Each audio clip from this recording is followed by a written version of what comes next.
Hello, hello, hello, hi, it is me, it is I. Yes, it's the same day. It's the same day. Small town Didi or Khadi and these here internet Akastacha and Bakala Yellow. Please do like, share, comment, and subscribe. Let your people know about me. You guys, do you guys think Retail Vuyo would ever sit down and talk to us? Remember when I asked for collaborators? You guys actually gave me some. Um, and I've just been busy. I need to reach out to those people and see if we could like sit down for a chat about something. But do you know who's one of my favorite content creators on TikTok? Retail Vuyo. Like I feel like retail is such a it's one of those spaces that like it's interesting to see some. Here's the thing about me. I love when somebody can geek out over something that looks like it's nothing. I love it. And she and a a person who knows so much about the thing that they know. Like they can talk about it like off cuff at any time. Give in depth, give insight, and it's still informative and entertaining when it needs to be because that's what content is. I think it's such a niche. Like I did not see that coming, right? And who's really doing it like her? Everybody's fashion, lifestyle, whatever, but like retail. Oh my god, she's so good. She is so good. A woman navigating the world in a larger body, obviously, but we were told, you know, we lack discipline and self-respect, us women like that. Here we have a woman who is disciplined in the discipline of retail, if you would like, right? She can tell us so much because she spends that much time with it. But apparently, girl, whatever. This get, I wonder if we would stand so guys. But anyway, I just need to reach out there and find out, right? I don't know. I'm like so scared, you guys, of reaching out to other creators. I think it's because I've done it on my in my work capacity, like using my work accounts to other people in industry. And to be fair, um, some of them and I were making plans to sit down and chat, and then we went into peak season for our industry and we got busy. We just didn't find our way back to each other, but they didn't snub me. Some people did snub me though. And that's fine. But I think because of that, I'm a bit like hesitant of like, what is the approach? You also guys help me out here then.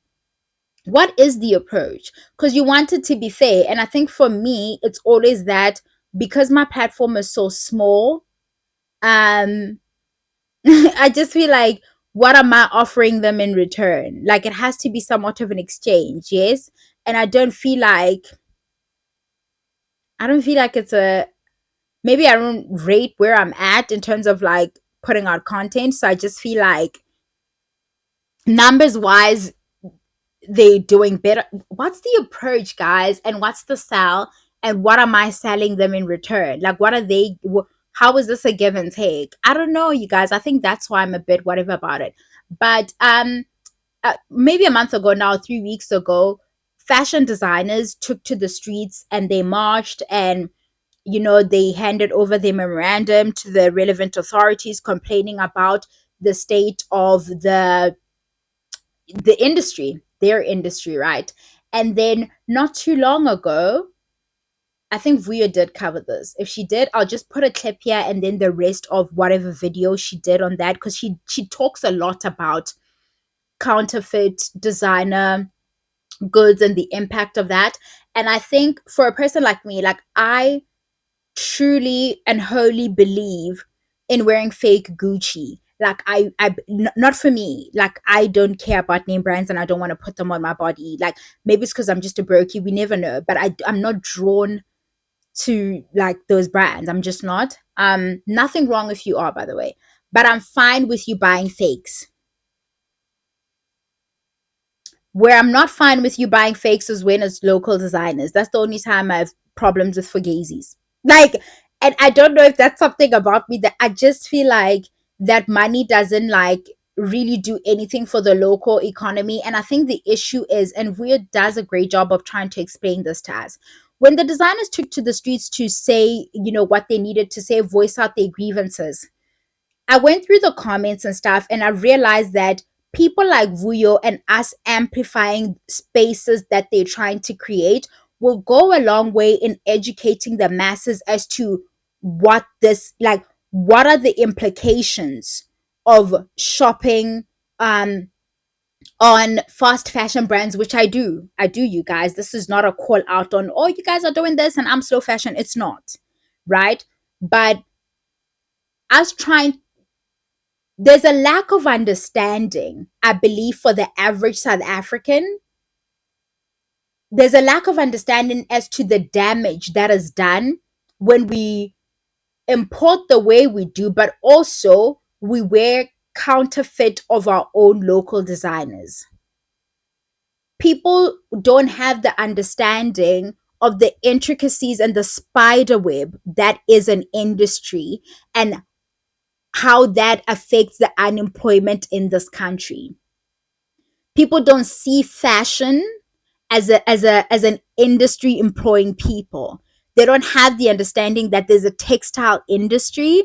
There are factories that employ people that produce fabrics and these garments and process this. And over the years, those industries are slowly dying. Those jobs are going away. Parts of towns are becoming ghost towns because those factories have had to shut down. People are having to stay at home. They can't send.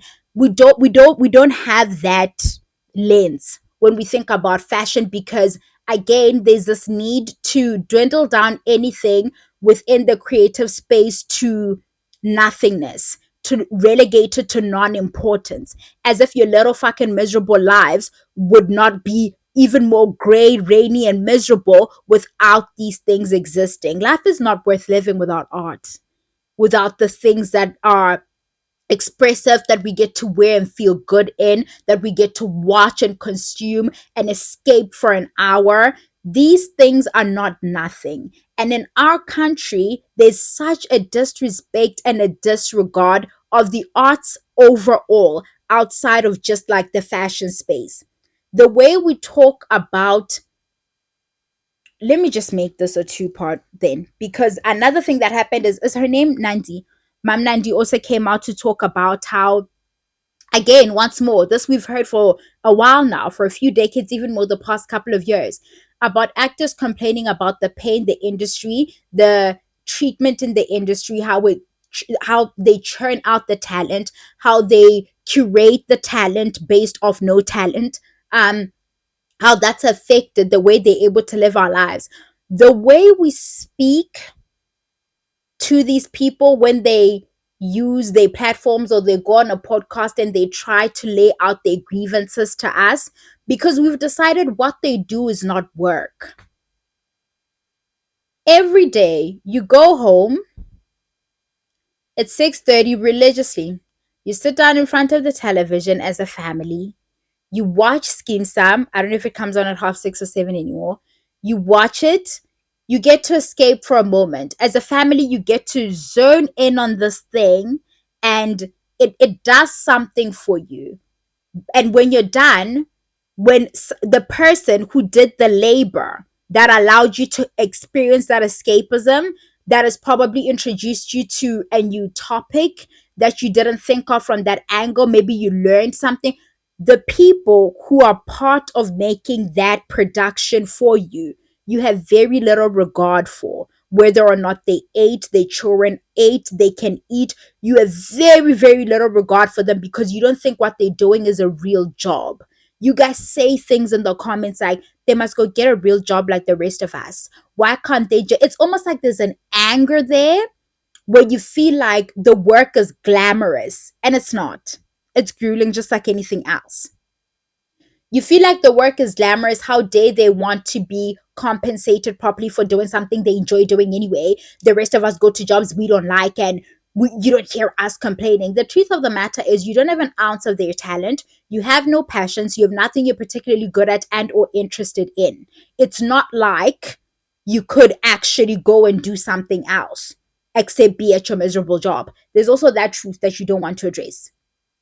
And you walk around now with this talk around people who exist in creative spaces, making like it's not laborious, making like it's not work. The language, you guys, I saw in these two videos, the language around the fashion designer stuff, there's also a lack of understanding around something that was designed and locally like manufactured and all of that stuff, versus your Instagram boutiques who just ship in a whole bunch of things from Alibaba and private label, and just put their boutique's name on there and whatever. That's what I'm saying. We need to really point to the people like Vuyo, not that she needs like me to say anything like that, but like we need to start having the conversations that are more educational around what these industries actually are and what they mean. We see the Nigerian fashion industry, how big it's growing there, how they be like it's becoming a big export for them. How everybody's talking about how, oh, wearing that only happened because the local people elevated those brands to a point where the international market started to take notice, and they're like, oh, okay, this is sick, like this is some sick shit, they're putting out great work out there. When we're existing in spaces where people are saying things to us like, I'd rather go to Shein, and first of all, it's not the same thing. It is not. The local industry will never mature. It will never grow because it's not being supported. And creativity can be stifled by these kinds of things, right? The lack of support. If I'm not flexing and practicing that muscle, the garments don't get better. And then we have the disasters that we have. Nala Makaj. I don't know how you guys don't thread. Anyway, we're different. Every time we have a thing, an award thing, a Durban July, and the girls look hideous, you all have so much to say, but you can't seem to track how that happens, right? From the actors not being paid enough to afford the designers not getting enough work to hone in on their craft and produce garments of high quality because the local industries aren't being supported. And we talk about, oh my God, they're embarrassing us on an international stage. Remember when they had what is this thing that I don't watch that everybody enjoys on Netflix? The thing that's whatever it is, they had one. They had a thing where an African, where was I? Ugh. The industry is never it will die out if we don't support it and recognize it as the contribution that it is. The arts are very important, you guys. Becoming a culture and a people with, and it's not even just us. There's a this be, just becoming people who don't invest in these things that are really, I don't know, guys, like it's like if they didn't do the paintings in the caves, what the fuck would we know? Do you understand? Not valuing creativity will be our demise. It will be. And a lot of it obviously is like, very much rooted in capitalism in that. And a lot of us feel discouraged existing in creative spaces and things like that because you feel like you can't have um, a good life, an average life, even get to a point where you can afford medical aid and things like that. And so the people with the chops to be in these spaces opt out because you hear the talks.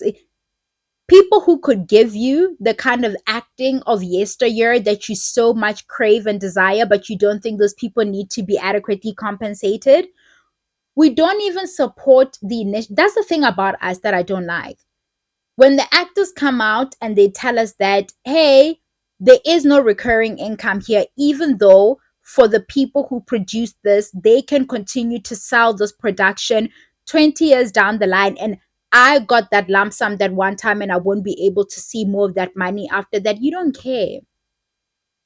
If they were to ask you now to boycott this and that, you feel like they're asking too much of you, but you want to be able to consume them. You just don't think it's worth them getting paid. I don't understand. I wish somebody could make me get like the reasoning. The reasoning fails me, like Yantula, for real. How do you guys arrive there? Your Instagram boutique is not the same as the girl who's sourcing fabric and cutting fabric and spending hours doing beadwork. Ako saying, babe, stop comparing those two things. They are not the same. And that's what I'm saying. A lot of it feels like a lack of education around these things and also a lack of appreciation as to how these things really matter. Us not understanding that Matota as a brand is over there supporting wool production in the Eastern Cape. Like we don't have that lens, and I think if work can be done around that, we would take a lot more pride. We love this proudly South African brand thing until it's the arts, and I don't get it. I do not get it. I never will. But I don't know what you guys think. I feel like in this space my brain is all over the place because I understand the as a person who's always on a budget, as a person also in a bigger body, as a, in my life I just can't afford, I just will not wear counterfeit local. I just will not do it. And it's crazy that the brands, high end luxury brands that I enjoy, that I'm like, oh, that looks like something I'd wear. They all like African, local. I've never desired to wear the Louis Vuittons of it all. They never wanted us in their garments anyway, but I've just never been drawn to it either. But I won't wear the Fugazi, baby. I won't. I'm going to stick in my little lane now where I shop like retail on the level that I can shop at until I can afford to invest in that one piece, you know. And we want people to justify the cost of a garment when they are a local designer and things like that. But you guys, somehow your guys, what's about the mind has been colonized, we take it lightly. Somehow you guys feel like Balenciaga, the same price of whatever a local designer is charging, makes sense. Mind you, with the Louis V jelly dinging, they're now doing this shit out of China. They're not even using real leather no more. Like, it's not even about quality anymore. You guys are buying something else now. You're buying into the name. You're doing it's not even about, you can't even justify it anymore. And it's like, yo guys, no, guys, man. We want to one day have our designers also showing in big fashion shows and having big fashion houses that are employing a number of people, and factories that are employing a number of black people in there, and all of that stuff. Those things don't happen when this is our take on these industries. And they don't happen on their own either. You need to have a pride about these things and really understand what you stand for. But again, even when you're supporting your local person selling lotion or whatever, you feel like you're doing them such a favor. Oh, better support black business. Never again. You're always acting like you're doing. Ugh, I'm bored now. Y'all keep doing this. You do this. You guys keep doing it. I don't get it. I really, really don't get, like Mahua le go nneletsa. Mahua o nne. Like when it comes to us as South Africans, oh wash him. I don't wanna lie. We lack the it, man. Whatever the it is, we don't have it. Sheen is not the same. It's not the same. Especially if you know that the original designer of that garment is an African designer or South African designer, and you see the dupe of it somewhere else and you're just like, oh, I just must have it. You're killing an industry, babe. I understand you're doing that. Anyway, bye, yellow.